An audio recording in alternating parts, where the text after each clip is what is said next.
Hello. জামাই, তুমি নাকি আর একটা বিয়ে করছো, কথা কি সত্য? আরে আম্মা জান, আপনি মানুষের কথায় কেন কান দেন? মানুষ তো কত কিছুই বলবে। মানুষের কথায় কান দিন না, তোমার শ্বশুর দেখছে তুমি নাকি আর একটা বিয়ে করছো। আম্মা জান, আপনার মেয়ে হলো আমার আসল বউ, আর শ্বশুর যেটা দেখছে সেটা হলো আমার ধর্মের বউ।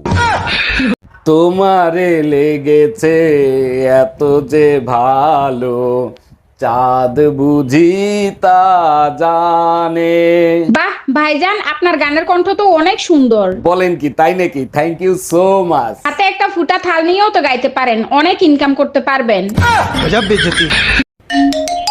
হ্যালো। বেবি জলদি তুমি আমারে সারায় নাও, নাইলে ও আমারে মাইরা ফালাইবে। আমি কিডন্যাপার বলতাছি, তোর বউরে কিডন্যাপ করছি। তোর বউরে জীবিত দেখতে চাস তাহলে 2 লাখ টাকা নিয়ে আয়। থ্যাংক ইউ সো মাচ ভাই, আপনি আমার এতদিনের স্বপ্ন পূরণ করছেন। টাকা আপনারে আমি দেব, কিন্তু বউ জানি জীবিত না থাকে। তোর বউরে কিডন্যাপ করছি আমি, তাতে তোর স্বপ্ন পূরণ হইলো কি করে? আরে বল না বেটা, 10 বছর ধরে বউ মারার প্ল্যান করতেছি, পাশের বাড়ির ভাবিরে বিয়ে করব তার জন্য। ভাবি, এটা আপনি কারে বিয়ে করছেন? আমি তো আপনারে কিডন্যাপ কইরাই ভুল করছি। ভাই, আপনি কোনো ভুল করেন নাই, টাকা আমি আপনারে দেব। আগে চলেন ওর বিয়ের সাথ মিটাইয়া দিয়ে আসি। হ্যাঁ ম্যাডাম, এবার আপনি বলেন কত টাকা লোন নেবেন আপনি? স্যার, বেশি টাকা লাগবে না, আপাতত 20 লাখ টাকা দিলেই হবে। লোন তো আমি দিয়ে দেবো, কিন্তু ব্যাংকের কাছে কিছু রাখতে হবে। কি রাখবেন আপনি? কিছু থাকলে কি আর লোন নিতে আসি? আপাতত বিশ্বাস জমা রাখেন।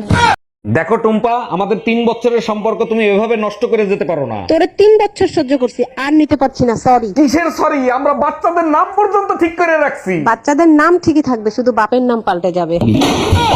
হ্যালো। এই কোথায় তুমি? তুমি যেখানেই থাকো এই মুহূর্তে বাসায় চলে আসো। কেন, কি হয়েছে? কেউ মারা গেছে নাকি? আরে কেউ মরে নাই, পাশের বাসার ভাবির ছেলে হইছে। পাশের বাড়ির ভাবির ছেলে হয়েছে, তা আমি কি করবো? এসে নাচবো? ছেলের চেহারার সাথে ভাইয়ের চেহারার কোনো মিল নাই, তাই তোমাকে ডাকতিছে। এই, তোমার ভাইয়ের বিয়ে কি ঠিক হয়েছে? মেয়ে কি পছন্দ করছে তোমার ভাইকে? মেয়ে পক্ষ পছন্দ করছে, কিন্তু আমার পছন্দ হয় নাই, তাই বিয়ে ক্যান্সেল করে দিছি। কেন, তুমিই তো বলতা মেয়ে দেখতে পরীর মতো সুন্দর, তা ক্যান্সেল করছো কেন? যখন জানতে পারছি ওই মেয়ে আর তুমি একই স্কুলে পড়তা। অরুণ ভাই, আপনার ঘরের কোনো কিছু নষ্ট হইলেই দেখি খুব সুন্দর করে সারেন, এগুলো কি কোথাও শিখছেন? না ভাবি, কোথাও শিখিনি, তবে যে জিনিস ধরি ঠিক করে ছাড়ি। সব জিনিসে তো দেখি আপনি ঠিক করতে পারেন, তা এমন কোনো জিনিস আছে যে আপনি ঠিক করতে পারেন না? জি ভাবি, একটা জিনিসই আছে, 25 বছর ধরে চেষ্টা করতেছি, আজ পর্যন্ত ঠিক করতে পারিনি। এই তুই 25 বছর ধরে কি ঠিক করতে পারিস নাই? ঘরের বউ।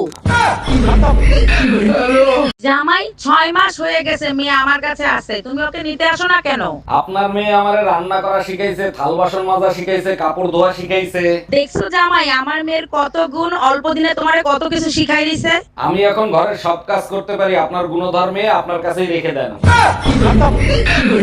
অরুণ ভাই, শুনলাম আপনি কিছু হইলেই নাকি ভাবিরে লাথি মারেন। ভাবি, সব সময় তো মারি না, মাঝে মাঝে আপনার ভাবির উপকারের জন্য মারি।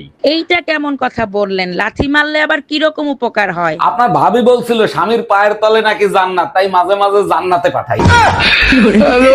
আজকের পেপার দেখেছো, এক লোক বউ বিক্রি করে প্রাইভেট কার কিনছে। হ্যাঁ দেখছি, আমার প্রাইভেটের দরকার নাই, আমার কাছে সাইকেলই ঠিক আছে। ওরে আমার সোনা, তুমি আমারে এত ভালোবাসো। আমাকে বিক্রি করলে সাইকেলের বেশি কিছু আসবে না। তুই কুত্তা, একটা কুত্তা। এই 10,000 টাকা দাও, মেকআপের সবকিছু শেষ হয়ে গেছে, মেকআপ আনতে হবে। মাসে 30,000 ইনকাম করি, 10,000 তোমার মেকআপ খরচ, তাইলে সংসার চালাবো কেমনে? যখন জানোই এই টাকা দিয়ে সংসার চালাতে পারবে না, তাহলে বিয়ে করছিলা কেন? তুমিও তো জানো মেকআপ করলে তুমি কোনোদিন ফর্সা হইতে পারবে না, তাইলে মেকআপ করো কেন? জানো হানি কাকা, হ্যাঁ বলো। আমি 6 বছর ধরে কমপ্লেন খাচ্ছি, কত লম্বা হয়েছে জানি না, কিন্তু আমার মার লবণ, চিনি, হলুদ, মশলা রাখার কৌটোর কোনো অভাব হয়নি।